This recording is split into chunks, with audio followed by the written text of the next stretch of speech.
Eliza Crane was 18 and homeless in the dust-choked streets of Halsey, Kansas. She had no family left in the world, no prospects to speak of, and a carefully folded $10 bill that represented the last of her mother's meager savings. With that solitary bill, she bought the abandoned Cattleman's Trust building, a gutted stone shell on a main street that had already surrendered to the prairie wind.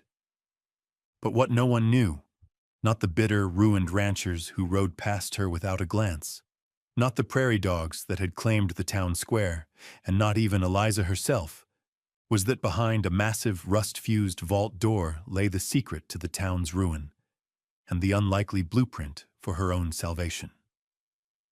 This is the story of how a book, a ledger, and the ability to read them rebuilt a life from the ashes of a forgotten town. Her mother, Eleanor Crane, had been a schoolteacher, a woman from a quiet corner of Ohio who believed that knowledge was the only inheritance that could never be stolen. She had followed a husband west, a freighter with hopeful eyes who was lost to a blizzard on the Santa Fe Trail when Eliza was only 4. Eleanor never remarried. Instead, she poured all her thwarted hopes and quiet affections into her daughter and her small one-room schoolhouse. She taught Eliza the steady, beautiful logic of numbers, the shapes of letters, and the stories they could build. While other girls learned stitching and canning, Eliza learned the quiet satisfaction of a balanced equation and the clean lines of a well-formed sentence. Her most treasured possession, the object she carried with her through every hardship, was her mother's own copy of Euclid's Elements, its cover worn smooth, its pages filled with Eleanor's precise, delicate notes in the margins. It was a book of geometry, of proofs and axioms, and her mother had called it the grammar of the physical world. Eleanor believed that if you could understand the principles that governed lines and angles, you could understand the structure of anything, from the joists of a roof to the columns of a ledger. That inheritance became Eliza's only shield when her mother's cough deepened and settled in her lungs. Consumption was a slow, patient thief, and it took Eleanor over the course of a long, hard winter. Eliza was 16 when she buried her mother in the small churchyard, and from that day forward, she was entirely on her own.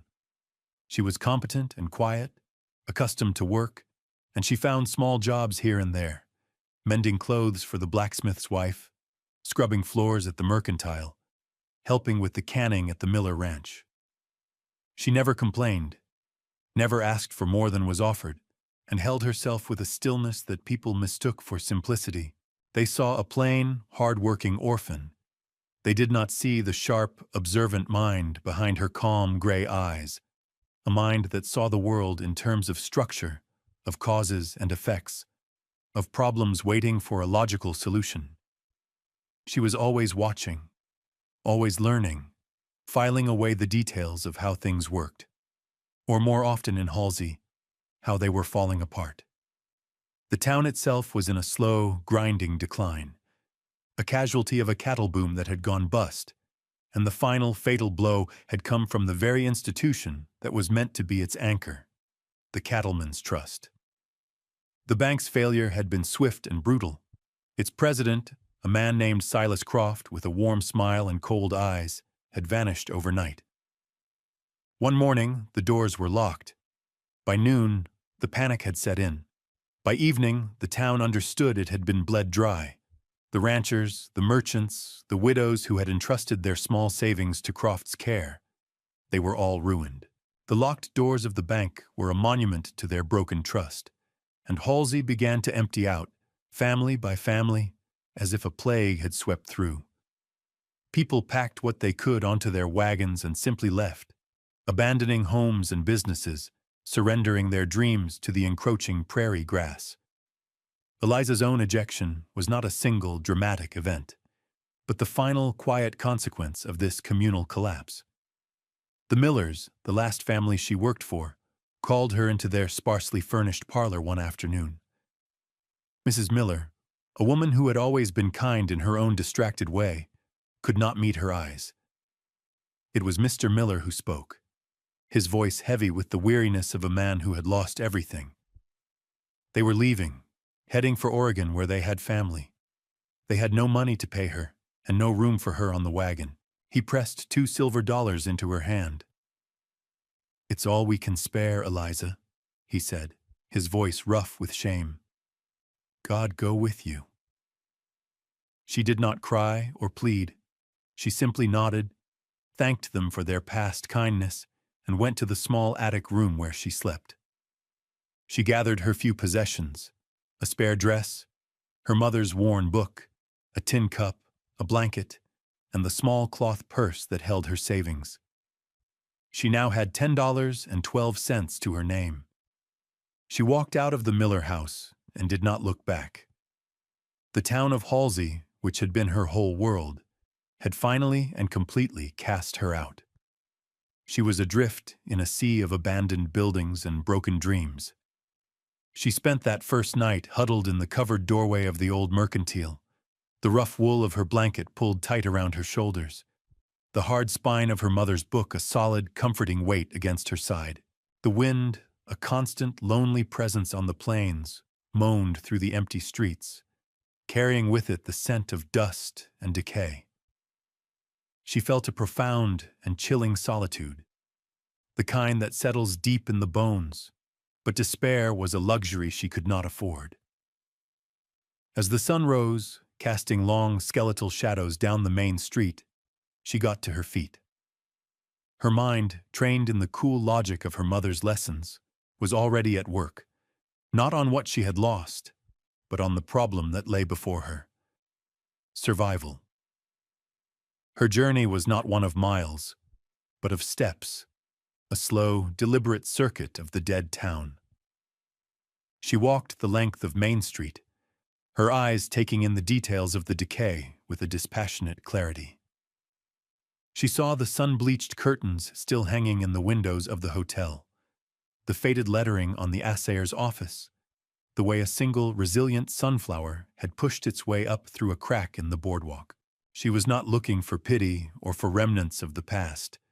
She was assessing resources, searching for shelter. Most of the wooden buildings were collapsing, their roofs caved in, their walls leaning at precarious angles. They were fire traps, filled with rotting wood and broken glass, offering no real defense against the elements or the occasional drifter who might wander through. But the bank was different. It was the only stone building in town, a two-story structure of limestone blocks, quarried from the hills to the north. It had been built to project an image of permanence and security, an irony that was almost too bitter to contemplate. Its grand windows were shattered, and the heavy oak doors hung slightly ajar, but the walls were solid, square, and true. A notice, weathered and peeling, had been nailed to one of the doors by the county marshal months ago. It read, "For sale by county order, property of the defunct Cattlemen's Trust, $10 for deed and title. County assumes no liability." $10. It was everything she had, save for 12 cents. To anyone else it was an absurd proposition, paying for a ruin, a monument to failure that was worth less than nothing. But Eliza saw it differently. She saw 4 solid walls and the possibility of a roof over her head. She saw a defensible space, a shelter that would not collapse in the first winter storm. It was a problem, yes, but a problem with a structure she could understand. The decision formed in her mind with the quiet certainty of a solved equation. She spent the next 2 days walking the 20 miles to the county seat in Prairie Ridge. The marshal, a tired, overweight man named Blevins with faded suspenders and a permanent look of resignation, was sitting behind a desk cluttered with dusty papers. He looked up, surprised, when she stated her business. "The old bank in Halsey?" he asked, squinting as if to see her better. "Child, what in God's name would you want with that pile of rocks?" She did not offer an explanation.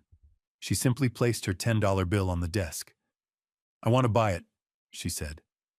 He shrugged, the gesture of a man long past caring about the strange tides of human misfortune. He filled out the deed with a scratchy pen, signed it, and stamped it with the county seal. He pushed the paper across the desk. "It's yours," he said. And then, with a flicker of something that might have been pity, he added, "Good luck to you." Eliza folded the deed carefully and placed it in her bodice. It was the first thing she had ever truly owned. The walk back to Halsey felt different. The wind was still cold, the landscape just as vast and empty, but she was not a vagrant anymore. She was a property owner. She was walking home. Upon her return, she approached the Cattleman's Trust, not as a squatter seeking refuge, but as its legal proprietor, the deed a crisp, official document tucked safely away. She pushed the heavy oak doors fully open, the groan of their hinges echoing in the cavernous space, and stepped inside to take stock of her purchase. The air was thick with the smell of damp plaster, stale air, and the faint, dry scent of old paper. Sunlight streamed through the shattered front windows, illuminating swirling columns of dust and casting a harsh light on the scene of devastation. The main banking floor was a wide, open room with a high ceiling, but it was buried under a layer of debris. Plaster had fallen in great chunks from the ceiling, mingling with shards of glass, splintered wood from overturned furniture, and a thick carpet of miscellaneous papers, old forms, notices, and scraps of correspondence that had been scattered in the bank's final, frantic days. The once proud teller's counter, a long, imposing barrier of carved oak, had been vandalized, its surface scarred and a section of its beautiful grille work torn away, likely by looters searching for anything of value. Her gaze traveled upward. The roof, she noted with a practical eye, was the most immediate problem. In the rear corner of the building, a section of the timber and shingles had given way, leaving a ragged hole several feet across, open to the sky. Water stains radiated out from the hole, dark and sprawling across the remaining ceiling joists and down the stone wall. That was where the rain and snow would come in, turning the interior into a swamp and rotting what little wood was left. The rest of the structure, however, was as solid as she had hoped. The limestone walls were immense, 2 feet thick, the blocks fitted together with a craftsman's care. They were stained and grimy, but they were unbreached, a fortress against the relentless prairie wind. She walked the perimeter of the room, her boots crunching on the debris. In the back, behind the ruined teller counter, were 2 small offices. One was completely empty, save for a broken chair. The other, the bank president's office, was in better condition, its door still on its hinges. Inside, a heavy mahogany desk lay on its side, its drawers pulled out and emptied. And against the back wall of this office stood the vault. It was a formidable object, a black iron rectangle set flush into the stone. The door was massive, at least 6 inches thick, its face a mottled canvas of orange and brown rust. A large, spoked handle, meant to retract the locking bolts, was frozen in place. The combination dial above it was a solid, unmoving lump of corroded metal. Someone, likely the same looters who had vandalized the counter, had tried to force it. Deep gouges scarred the iron around the seam of the door, and a heavy sledgehammer, its handle cracked, lay on the floor beside it, a testament to their failed efforts. Eliza ran her hand over the cold, rough surface. She felt no thrill of mystery, no dream of hidden gold. The bank had been picked clean. Everyone knew that. The vault was just another broken part of her broken building, a sealed-off chamber of forgotten air. Her focus remained on the immediate, the practical. Before she could think about vaults or ledgers, she needed a dry place to sleep, a fire to ward off the chill of the coming autumn nights, and a way to secure her new home against the elements. The task before her was immense, but for the first time in a long time, she had a place to begin. She had work to do. The first days were spent clearing a space. She found a rusty but serviceable shovel in the alley behind the building and began the slow, back-breaking work of hauling out the debris. She worked with a steady, unhurried rhythm, her movements economical and precise. She piled the broken wood in one corner for eventual use as firewood, the shattered glass in another for safe disposal, and shoveled the plaster dust and rubble into a discarded wooden crate, which she dragged outside and emptied load by load. She focused on the back corner of the main room, the area furthest from the hole in the roof. By the end of the third day, she had cleared a 10 by 10-foot square of the stone floor. She swept it clean with a makeshift broom fashioned from prairie grass tied to a stick. This small, clean square, set against the backdrop of chaos, was her first victory. It was her kitchen, her bedroom, her parlor. It was home. Her next task was the roof. She couldn't hope to rebuild it properly, not without lumber or tools she didn't possess, but she could patch it. She spent a day scavenging the other abandoned buildings in Halsey, carefully prying loose intact boards from collapsed walls and collecting sheets of rusted tin from the roof of the old livery stable. Using a length of rope and her own surprising strength, she hauled the materials to the second floor and, working cautiously on the weakened roof joists, she fashioned a crude but effective patch over the hole, layering the boards and tin to shed the worst of the rain. Her greatest find came from the alley behind the blacksmith's shop, a small, pot-bellied iron stove cast aside because of a long crack in its firebox. She dragged the heavy object back to her cleared corner in the bank and set about repairing it. This was work that required patience and ingenuity, qualities her mother had nurtured in her. She remembered watching the blacksmith repair his forge with a special kind of clay. She found a deposit of similar clay down by the dry creek bed, mixed it with water to make a thick paste, and painstakingly filled the crack in the stove, smoothing it with her fingers. She reinforced the repair with wire she salvaged from a broken fence. After letting the clay dry for 2 days, she built a small, tentative fire inside. The clay held. The stove drew beautifully, its gentle heat pushing back the damp chill of the stone building. That night, for the first time in months, she slept in true warmth, bathed in the soft, flickering glow of the fire, the sound of its crackling a companionable presence in the vast, silent room. As the weeks passed, a routine settled over her. Her days were filled with the physical labor of reclamation. She found a way to board up the broken windows, leaving small openings for light. She repaired one of the heavy front doors so that it could be barred from the inside. The bank was slowly transforming from a ruin into a rustic but secure shelter. It was during this period, while clearing the last of the rubble from the president's office, that her attention returned to the vault. Near its base, half buried in plaster dust, her shovel struck something hard.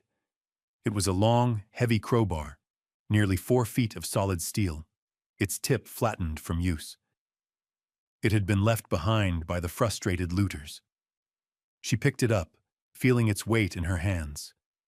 She had no interest in treasure, but the sealed room represented an untidy, unresolved element in her orderly world. It was also, she reasoned, a completely secure, dry place. If she could get it open, it would be the perfect place to store firewood and supplies, safe from weather and pests. She began to examine the door, not as a lock to be picked, but as a piece of machinery. The combination dial and the handle were fused with rust, hopeless. But the hinges, massive pins of steel set into interlocking brackets, were merely rusted on the surface. She remembered a lesson from her mother's book, a principle of levers and fulcrums. With the crowbar, she had a lever. She jammed the flattened tip into the small gap at the top of the upper hinge and put her full weight on it. The metal groaned, but it did not move. It was a problem of force and angles, a geometry problem made of iron and stone. The work was grueling, a battle of inches. Day after day, she returned to the vault door, attacking the hinges. She used a heavy chunk of limestone as a hammer, driving the tip of the crowbar deeper into the seam around the upper hinge pin. The rhythmic clang of steel on steel echoed through the empty bank, a lonely percussion marking the passage of time.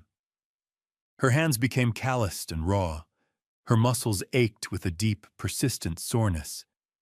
But she was stubborn, and the problem fascinated her. She experimented, trying different angles, seeking the point of maximum leverage. She worked until sweat dripped from her brow and her arms trembled with fatigue.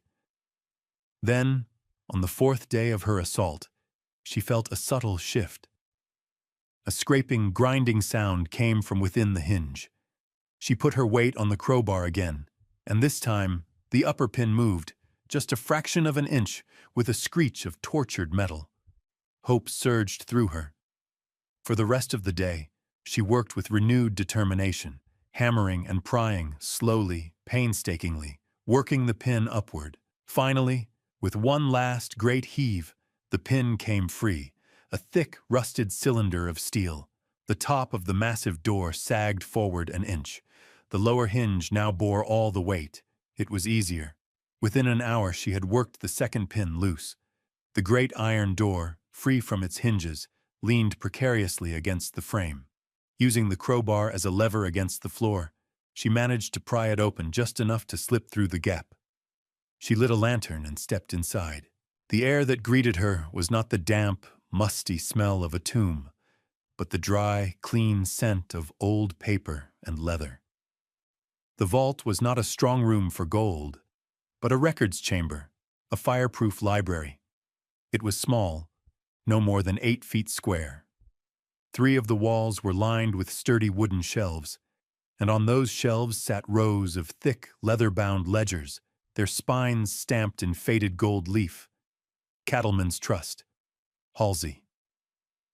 In the center of the room stood a heavy oak desk and a single chair, both covered in a fine layer of dust. The room was a time capsule, perfectly preserved from the day it was sealed. On the desk sat a large black metal strongbox. It was locked. Unlike the vault door, its lock was small and simple. A few sharp blows with the crowbar at the hasp, and the lid sprang open. Eliza lifted it, her heart beating a little faster despite herself. Inside, there was no glint of coin or jewel. The box was filled to the brim with paper, stacks of it, tied neatly with string. She lifted out the first bundle.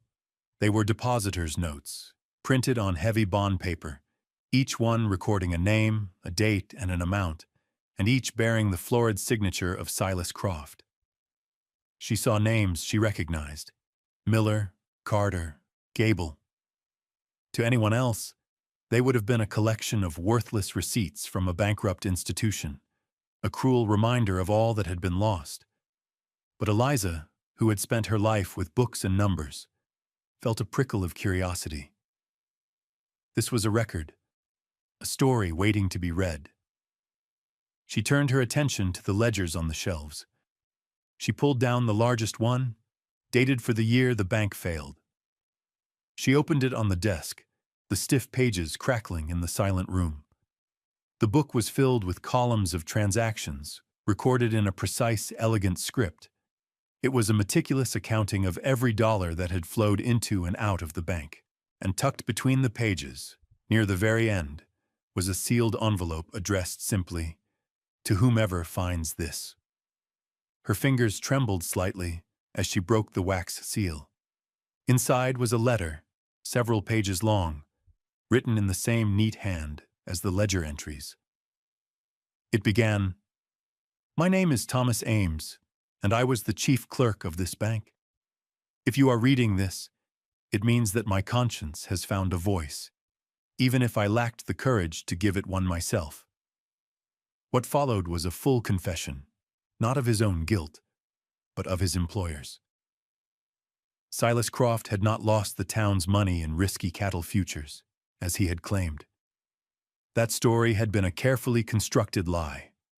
Over the course of 6 months, he had systematically converted every asset: the rancher's savings, the merchant's operating funds, the widow's nest eggs, into untraceable bearer bonds and cash. He had emptied the bank, leaving behind only these worthless paper notes to create a confusing trail. Ames, a quiet man trapped by fear and a misplaced sense of loyalty, had been forced to help, recording the fraudulent transactions. The letter detailed Croft's plan, his destination, a bank in San Francisco, and the false name under which he intended to live. But it was the final paragraph that made Eliza's breath catch in her throat. Ames wrote, "I have recorded the truth of every transaction in this ledger. Every stolen dollar is accounted for. I also studied the bank's territorial charter, a copy of which is in the bottom drawer of this desk. It contains a clause, Article 9, Section 4, which states that in the event of the bank's dissolution, any unclaimed deposits or assets legally revert to the holder of the physical property deed after a period of 1 calendar year." Mr. Croft believed no one would ever look, and that the building would fall to the county for taxes. He was a thorough man, but he was arrogant. He did not account for this. It is a small chance, a strange justice, but it is the only one I can offer the good people of Halsey. I pray God it is enough. Eliza's mind raced, connecting the pieces with the speed of a practiced thinker. The bank had failed well over a year ago. She held the deed. The depositor's notes in the strongbox were the legal claims. The ledger was the irrefutable proof of the theft. The fortune wasn't gone, it was stolen. And according to the law, the claim to it now belonged to her. She sank into the dusty chair, the letter in her hand, the weight of her discovery settling upon her. She looked from the ledger to the strongbox, then at her own calloused hands. Her mother had taught her that literacy was power, that numbers told the truth. In this dusty, forgotten room, that inheritance had just unlocked the future of an entire town. She was no longer just a survivor in a ruin. She was the custodian of a stolen hope, and the quiet girl who had been dismissed and overlooked now held the key to everything. The immediate thrill of discovery quickly gave way to the sobering weight of responsibility. Eliza knew this was bigger than her own fortune. The names in the ledger were not abstractions. They were the people she had known her whole life, the families who had lost everything, whose despair had emptied the streets of Halsey. The money was theirs, stolen from them by an act of profound betrayal. Her holding the deed was a legal accident, a quirk of fate. To simply claim the money for herself felt like a second theft. Her purpose, she realized with absolute clarity, was not to enrich herself, but to restore what had been taken. Yet she was an 18-year-old girl with no standing and no power. Who would believe her? A wild story about a hidden ledger and a legal loophole coming from an orphan squatting in the town's most hated building would be dismissed as fantasy, or worse, as a grift. She needed allies. She needed proof that was not just on paper, but in the testimony of trusted men. Her thoughts turned to Jacob Miller, not the man who had sent her away, but his older cousin, a patriarch of the valley. A man who had built one of the largest ranches in the territory from nothing. He had lost more than anyone in Croft's swindle. He was a hard, quiet man, known for his unyielding integrity. He had refused to leave, and now lived a Spartan existence in a small line shack on the edge of his former lands, a symbol of the town's stubborn, wounded pride. If she could convince Jacob Miller, she could convince anyone. The next morning, she wrapped the main ledger and the bank charter in a piece of oilcloth, took the strongbox with its notes, and set out on the 5-mile walk to Miller's property. She found him splitting wood beside a small, neatly kept cabin, his back still straight and powerful despite his age. His face, weathered and grim, registered surprise at her approach, but he said nothing, simply resting his axe and watching her. "Mr. Miller," she began, her voice steady, "I need to ask for your time. I have something to show you. It concerns the cattleman's trust." His eyes narrowed with suspicion and old pain. "There's nothing left to say about that bank, girl. It's dead and buried." Eliza did not flinch. "Not entirely, sir," she said. She unwrapped the heavy ledger and laid it on the woodpile.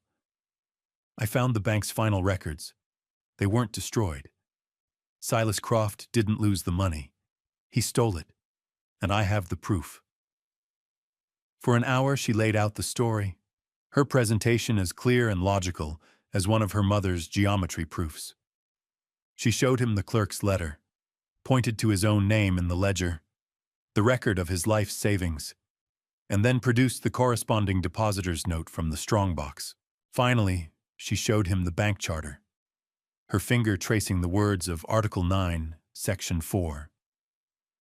Jacob Miller listened in silence, his expression unreadable. He picked up his own depositor's note, studying the paper, the ink, the familiar signature of the man who had ruined him. He ran a thumb over the columns in the ledger. He was a man who understood cattle counts and land deeds. He recognized the authority of a well-kept book. When she finished, a long silence stretched between them, broken only by the sighing of the wind. "You can read this," he said at last. It was not a question, but a statement of fact, tinged with a kind of wonder. "Every word," Eliza confirmed. "My mother was a teacher." He looked from the book to her face, and for the first time, he seemed to see her not as a stray orphan, but as someone of substance. "If this is true," he said slowly, his voice raspy with an emotion he could not hide, "if what these papers say is the God's own truth, then everything changes." He straightened up, his eyes seeming to regain a fire she had never seen in them. "We need to gather the others," he declared. "Ben Carter, the blacksmith. He can tell if this ink is fresh. Sarah Gable, she'll remember the dates Croft made her husband sign his papers. We need witnesses. We need a council." In that moment, Jacob Miller became her first and most powerful advocate. Her solitary quest had just become a community's cause. Word traveled with the speed of a prairie fire. Jacob Miller rode out that same day, a man possessed of a renewed and righteous purpose. He sought out the scattered remnants of Halsey's citizenry, the families clinging to their homesteads, the ranchers who had been reduced to hiring themselves out as day laborers. He brought them back to the bank, one by one or in small family groups. They came with suspicion in their eyes, their faces etched with the hardness of loss. They entered the cavernous stone building, a place they had only known as the source of their ruin, and found Eliza Crane waiting for them, a ledger open on a makeshift table. She met each of them with the same calm, quiet dignity. She would find their name in the book, show them the record of their savings, and explain the clerk's letter and the charter. She answered their questions patiently, her command of the facts irrefutable. Ben Carter, the blacksmith, a man whose powerful hands were surprisingly gentle, examined the ledger under the lantern light. "The paper is right for the time," he pronounced, sniffing a page. "And this ink, it's iron gall. Been set on this page for more than a year, I'd wager. This is no forgery." Sarah Gable, a widow whose grief had settled into a fierce, protective shell, gave a tearful but clear account of the day Silas Croft had convinced her husband to sign over the deed to their farm as collateral, a transaction meticulously recorded in the ledger. With each new testimony, the truth became more solid, more undeniable. The atmosphere in the bank began to change. The initial skepticism gave way to a fragile, burgeoning hope, and then to a slow-burning anger directed not at the world, but at the man who had wronged them. The bank's main room, which had been Eliza's solitary refuge, transformed into a town hall, a council chamber, a place of pilgrimage. People started bringing things. Ben Carter arrived one afternoon with his tools, and without a word, set about expertly repairing the cracked stove and forging a new, stronger latch for the front doors. Sarah Gable and two other women organized a communal kitchen in one corner, bringing stew and fresh bread, their presence turning the cold stone building into a place of warmth and nourishment. Men who had been rivals for grazing rights now worked side by side, patching the roof properly, replacing the broken glass in the windows with oiled paper, and building sturdy benches from salvaged lumber. The work was a form of therapy, a way to channel their anger and grief into something constructive.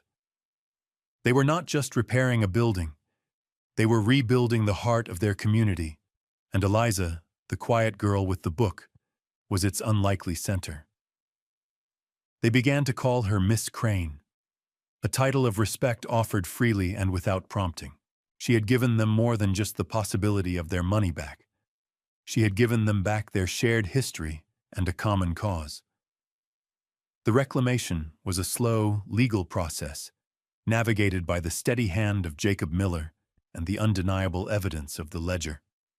He and a small council, elected in the main room of the bank, hired a lawyer from Topeka and filed a formal claim with the territorial government, presenting the ledger, the clerk's letter, and sworn affidavits from a dozen former residents of Halsey. The territorial marshals, armed with the detailed information from Thomas Ames's letter, were able to track Silas Croft to San Francisco, where he was living under an assumed name. They froze his assets, and the slow, arduous process of recovery began. While the lawyers and politicians argued, life in Halsey began to settle into a new rhythm.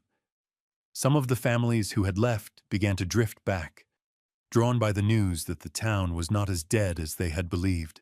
The money had not yet returned, but the hope had, and that proved to be a more powerful currency. The bank became the town's official center. By unanimous vote of the council, the deed was formally and legally signed over to Eliza, free and clear, along with a promise of a 10% finder's fee from all recovered assets. It was a fortune that would ensure she would never be homeless or hungry again, but she had already found something more valuable. The community decided that the large banking room should serve a dual purpose. By day, it was to be a schoolhouse. By night, a town hall. And there was no question as to who the teacher would be. Eliza, using her mother's books and her own clear, patient methods, began teaching the town's children their letters and numbers. She would stand before them, a piece of charcoal in her hand, and draw the clean, perfect lines of a triangle on a slate, explaining the principles of Euclid with the same reverence her mother once had. She was a natural teacher, and the children, many of whom had never had any formal schooling, were hungry to learn. The back office, where the vault stood with its door now properly rehinged by the blacksmith, became her private quarters. It was a simple, comfortable home, filled with the warmth of her repaired stove and the scent of the bread Sarah Gable often left for her. She was no longer Eliza Crane, the orphan, the outsider. She was Miss Crane, the teacher, a respected and essential member of the community she had resurrected. She had a name, a home, and a purpose, all of it built from the ruins of a failed bank. One evening, as winter began to lay its first frost on the prairie, Eliza sat in her small apartment, the quiet hum of the town council meeting filtering through her door. The main room was lit by a dozen lanterns, their warm glow a beacon in the vast darkness of the plains. She looked at the simple bookshelf Ben Carter had built for her. On it sat her mother's worn copy of Euclid's Elements, its spine faded, its pages soft with use. Next to it, she had placed the letter written by Thomas Ames, the bank clerk, which she had carefully preserved. One was an inheritance of knowledge, a gift of logic and reason from the mother who had loved her. The other was an inheritance of conscience, a gift of truth from a stranger she would never meet, a man who had chosen to do the right thing in the face of his own fear. She thought of the $10 bill, the last of her mother's money, and the desperate choice she had made. It had bought her a pile of stones, a broken roof, and a future she could never have imagined. Eliza Crane was 18 and had been homeless. She had $10 to her name, and she spent it on a ruin. It was the only true home she had ever known, built not of stone and wood, but of numbers and names, and the quiet, world-changing power of a single well-kept book. It was the best $10 she ever spent.